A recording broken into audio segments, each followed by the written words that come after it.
Hello, welcome back to my YouTube channel West Bengal Land Law Consultancy.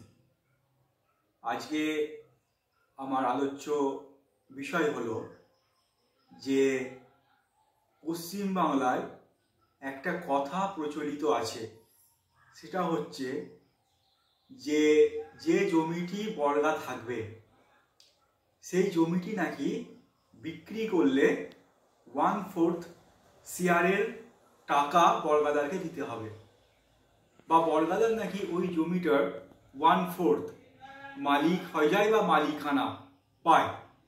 এটা WBLR অ্যাক্টে কোথাও বলা নেই। এটা সম্পূর্ণ একটা ভুল কথাবার্তা, যেটা মানুষের মধ্যে একটা মিসকনসেপশন সৃষ্টি করছে। আইনের মধ্যে বর্গাদার কোনোভাবেই কোনো অ্যাঙ্গেল থেকেই কোনো জমির মালিকানা দাবি করতে পারবে না। ধন্যবাদ।